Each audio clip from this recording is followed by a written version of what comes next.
There are three reasons that Iran was prepared for this war. And I'm going to talk about the three. Number one is sanctions. And you might wonder why sanctions. I'll tell you why, because sanctions prepared Iran for this war. You know, it was 40 years, even more, 47 years, that Iran was under sanctions.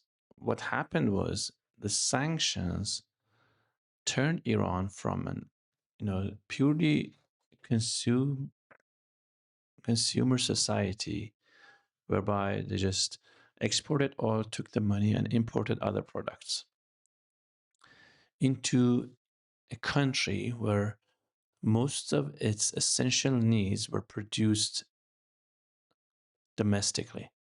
Think about um, food products. If you go to any grocery stores inside Tehran or any other city, you will notice that all the products, I would say not all, but like 95%, are domestically produced. And even if you go to a chain grocery stores like Shahrvand or one of those, you can look them up. All of them, all these aisles you see domestically made products. Even appliances, everything is domestically made.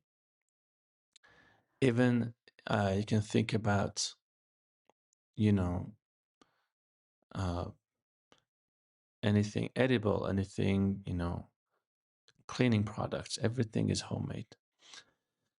Compare that to neighboring countries like Saudi Arabia. Uh, I don't even want to call UAE a country, but let's say if UAE is considered a country, what is produced internally, domestically for the UAE consumer? And look at Kuwait. If you have visited those countries, you know what I'm talking about. Everything is imported. There is nothing homemade. And that is the case to a great extent for the US as well. When you are importing more than you are exporting, meaning your essential goods are coming from outside the country, you are reliant on, your borders. And in the case of the US empire, the entire economy is based on a global cycle whereby goods are produced in other countries where production is cheaper. Like a consumer in the US is reliant on clothing items that is produced in Bangladesh or Pakistan or Vietnam. And everything else, such as your computer, your iPhone, everything is relying on this cycle. So when this cycle is disrupted, the whole economy is disrupted. And when the gas prices go up, it's not just a gas station that you see the price hike. After a month or two, you realize that the clothing item that you bought for $6 now is $12, because the whole process of it's not just someone sewing the t-shirt you're wearing. It's a whole cycle. You need to get the material from other countries, goes to Bangladesh. They put it together, to put it on the container into the ship that is being carrying it to the Baltimore port. All of this is reliant on the Strait of Hormuz, and this disruption is causing a huge um, basically price hike in everything you see. And you'll in a couple of months, if this continues, you'll see the price hike in everything. And that's why I say US is more susceptible to this war than Iran is. Iran is, because of the sanctions, have is kind of a self-sufficient in the essential needs. So wheat is one of the things that the late leader of Iran, Ayatollah Khamenei, always pushed to become self-sufficient in. So wheat production has become almost self-sufficient. I know Saudi Arabia is also self-sufficient in wheat production, and they also export. That's one of the things that Saudi did well, but in other departments, not so well. And UAE is an island reliant entirely on imports. They export oil, they take the money and import everything else, even concrete, even. That's why Iran, in terms of concrete, in terms of building material, everything is made. When I say everything, I'm saying like for the most part, maybe 90%. The number differs for different scenarios. Um, so who can? So in the war of attrition, if this war turns into a war of attrition, who is going to win? The one who can uh, basically take more hits. And in this scenario, Iran is able to take more hits. So that's why sanctions, even though it caused a lot of economic pain to the Iranians, and I see it firsthand, it does cause a lot of pain. What you see is that over the years, it turned into, caused this shift into this worldview for Iran, where it basically made Iran to produce everything internally, especially the ones that are dealing with day-to-day needs of the people. So I would say because of that, Iran is able to continue this war longer than other countries can, especially the Persian Gulf countries or the United States and Europe, and to a great extent China. So China is going to be hurt because China is reliant on a lot of um, the energy that's exported through the Strait of Hormuz. The other thing is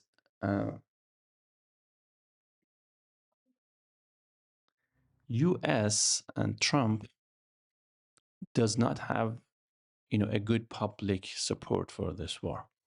Trump, I would say, he betrayed its voters base when he attacked Iran, and he did not even allow a discussion on a public forum to discuss whether the people want it or not. He attacked, first of all, it was a surprise attack. Second of all, it was never discussed because it was during the negotiations. Uh, if he had won this war, then as he said in like during the first week, then it didn't matter if he had public support or not. So that's what he hoped for. I don't need a public support because I'm going to win this war very quickly. Just like what happened in Venezuela. Did he need a public support for that? No, because it was over. Just 30 minutes of kidnapping, and that's it. But he essentially hoped for a quick one and done type of thing, decapitation strike, regime falls, and doesn't matter. People, but right now, when the war become an war of attrition, he needs the public support. And you might wonder what's the difference between uh, this war and Vietnam, which lasted 20 years, or the Iraq war or Afghanistan war, which lasted years. The thing is, during those wars, the war was contained within that country, even though Iraq war was not popular among the Americans, or Vietnam war was even hidden for the first few years from the American public. But the economic impact of that war was contained within that particular country. So they were able to continue that war with a lot of casualty, a lot of loss. But since the economic pain was not felt by anyone other than Vietnam and maybe some neighboring countries. But this war is different. The economic pain is felt by everyone, the Europeans, even as far as Australia, obviously American public, Mexico, China. Everyone is feeling this pain. So he won't be able to drag this war on any longer. I mean, he there is going to be some time before the world economy is going to feel that it is on the brink of collapse. And that is when, as Professor Mearsheimer says, uh, that when that happens, Trump is going to back down. And I believe in within a month, this pain is going to be felt everywhere. So that's number two. So number one was Iran was prepared. Number two is America public does not support this war. And number three is America's alliance with Israel. Israel is not liked, it's kind of hated by everyone because of especially the past 2 years and what it did to Gaza, killing women and children for no reason. And your alliance with Israel is not going to be in your favor in this war.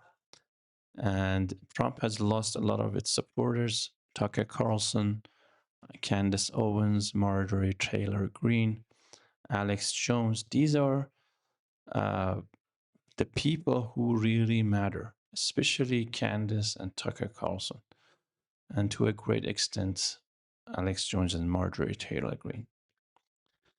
They are basically the ones who can prepare the people's minds to continue accepting some pain for a greater good. But right now, they are not with you because it looks like you are fighting for Israel and Netanyahu.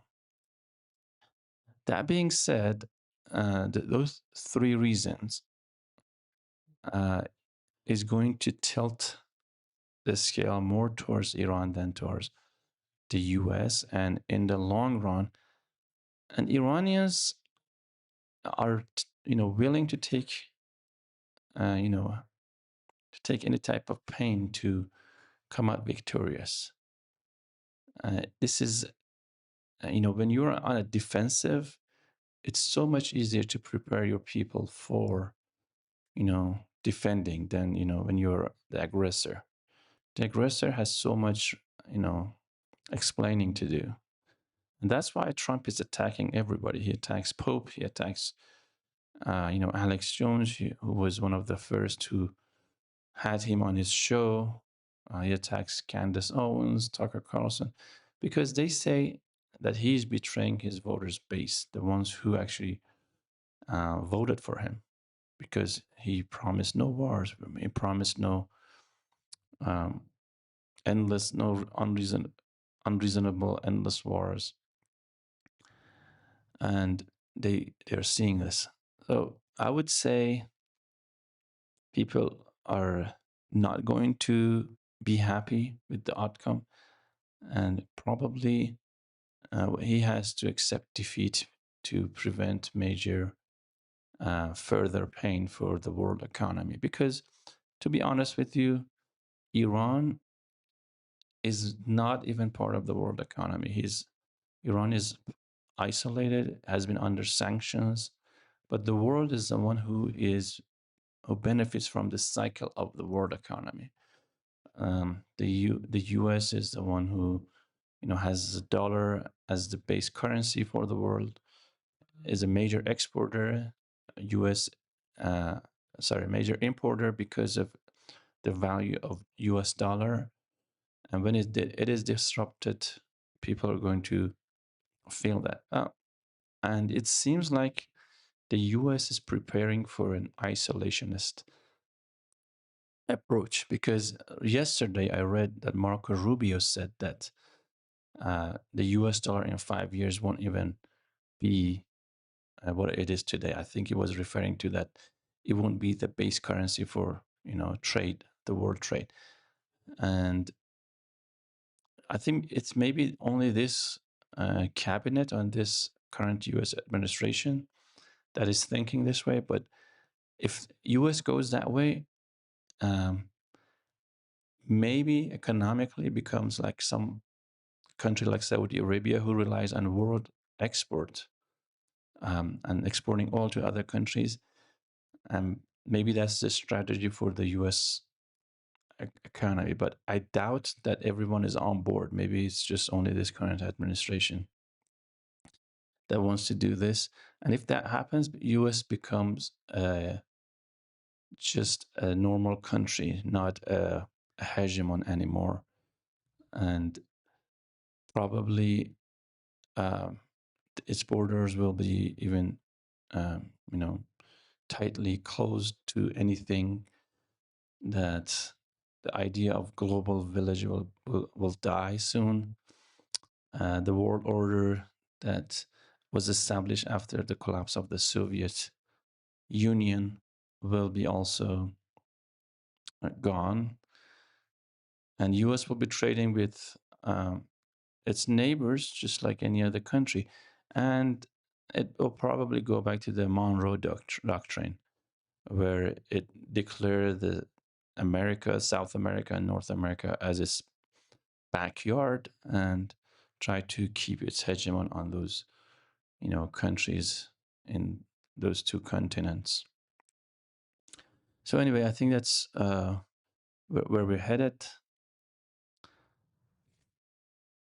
Take care and see you next time.